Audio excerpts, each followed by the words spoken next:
He tried to swim up, but nothing changed. The water felt the same. The pressure felt the same. The darkness stayed exactly where it was. His bubbles were rising. At least, they were supposed to. But in those strange few seconds, he wasn't sure anymore whether it was the bubbles moving or him. There was no strong current, no explosion, no equipment failure. Just one small thing. He couldn't tell which way was up. And underwater, a doubt that small can turn into panic. The quiet kind.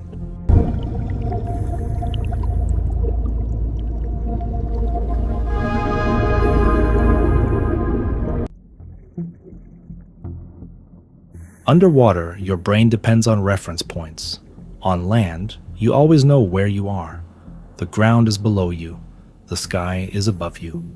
Gravity pulls in one clear direction, but underwater, those references begin to disappear. There is no horizon line, no stable shadow, no sound that tells you which way is forward. In clear, shallow water, it's manageable. Light filters down from above. The surface glows.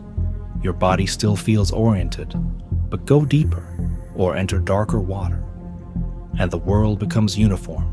Blue turns to gray, gray turns to black. Up and down begin to feel the same. Your inner ear still tries to guide you. It tells you that you're level, that you're stable, that everything is under control. And most of the time, it's right, until it isn't.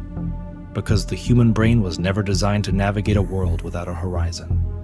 And when visual cues fade, the brain doesn't panic immediately. It hesitates, just for a second. And sometimes, that second is enough. It doesn't take a dramatic event to become disoriented. There's no loud sound, no sudden drop, no violent movement.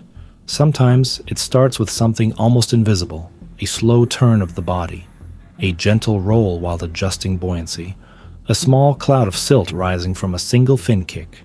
At first, it feels normal. You adjust your trim. You look around. You expect your eyes to confirm what your body feels, but the water no longer gives you contrast. There's no clear light above, no darker shape below, just a uniform field of color. Your inner ear tells you that you're upright, but your eyes are no longer certain. And when those two systems disagree, the brain doesn't choose logic, it chooses the strongest signal. Sometimes that signal is wrong. In low visibility, even tiny rotations can go unnoticed. 5 degrees, 10 degrees. Your body slowly tilts. You don't feel it happening, you just feel slightly off. And then you try to correct it. You kick upward. But your depth gauge doesn't change. You kick again. Still nothing. Your bubbles drift in a direction that doesn't match your expectation. For a brief, unsettling moment, you realize something simple. You don't know your orientation anymore. Not completely, not confidently. And that's when the calm begins to crack. Because underwater, certainty is everything. And once it slips, even experienced divers can feel a very quiet form of fear. At first, it doesn't feel like panic. It feels like confusion. A small delay between action and result. You kick upward, but the pressure in your ears doesn't change. You check your depth gauge. The numbers are steady. That shouldn't be happening. You look for your bubbles. They are drifting, but not straight above you. Or maybe they are. It's hard to tell. In that moment, your brain starts searching for certainty. It wants a fixed point, a direction, something solid. But there is nothing solid in front of you. Only suspended particles, only darkness. Your breathing changes before you notice it, slightly faster, slightly heavier. Not dramatic, just enough. And as your breathing increases, your buoyancy shifts. Tiny movements become exaggerated. Your trim changes again. Now the disorientation deepens. You try to stay calm. You tell yourself this is manageable. You are trained. You've done this before. But the body reacts faster than logic. Your heart rate climbs. Carbon dioxide builds more quickly with each breath, and elevated CO2 makes anxiety sharper. Clear thinking becomes harder. This is how the spiral begins. Not with screaming, not with thrashing, but with doubt. A quiet question repeating in your mind. Why doesn't this feel right? And underwater, when something doesn't feel right, time feels shorter than it actually is. Seconds stretch. Movements feel delayed. And the more you try to correct your position, the less certain you become of where you are. Up no longer feels like up. Down no longer feels like down. There is only movement, without orientation. And that is one of the most dangerous sensations a diver can experience. This isn't just imagination. Spatial disorientation underwater is real. And it doesn't only happen to beginners. Even experienced divers can experience it when visual references disappear. The human balance system depends on three inputs: vision, the inner ear, and body position feedback. On land, these systems constantly agree with each other. Underwater, they don't always align. When visibility drops, the visual system weakens. Now the brain relies more heavily on the inner ear. But the inner ear is not designed for slow, weightless rotation. If your body tilts gradually, the inner ear may not register it clearly. You can be angled without feeling angled. You can be rotating without sensing rotation. And in a low-contrast environment, your eyes cannot correct that mistake. This is similar to what pilots experience when flying without a visible horizon. It's called spatial disorientation. The body insists it's level. The instruments say it's not. Underwater, your depth gauge becomes your only truth. But in a moment of stress, even checking an instrument can feel delayed. In cave environments or deep freshwater systems, a small silt disturbance can erase orientation instantly. One fin kick. That's all it takes.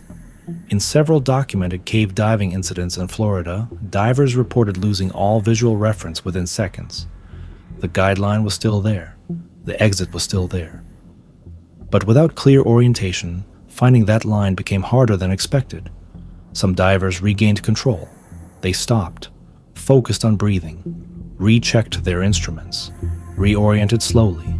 Others were not as fortunate, not because they lacked training, but because panic accelerates disorientation, and disorientation accelerates panic. It's a feedback loop. The more uncertain you feel, the faster you breathe. The faster you breathe, the more unstable your buoyancy becomes. The more unstable your position becomes, the harder it is to regain orientation. And the most unsettling part? It often starts quietly. No loud failure. No dramatic collapse.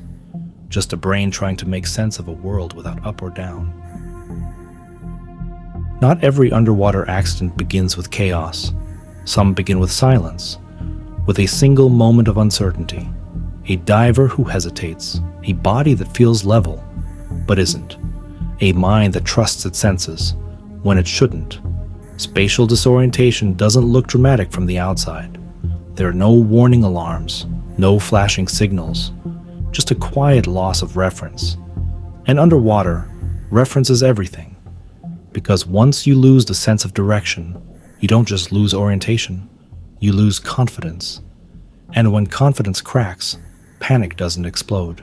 It spreads, slowly, invisibly, through breathing, through movement, through doubt. Many experienced divers train for equipment failure, for low air, for strong currents. But very few expect their own perception to betray them, and that is what makes it dangerous. The water doesn't change, your gear doesn't fail, the environment stays the same. Only one thing shifts: your understanding of where you are. And sometimes that's enough. If you find stories like this important, the psychological side of diving that few people talk about, this is what Waterends is about. Not just accidents, not just mysteries, but the small moments that turn normal dives into something else. Subscribe to Waterends if you want to understand what really happens beneath the surface. Because underwater, it's rarely the obvious danger that changes everything. It's the quiet one.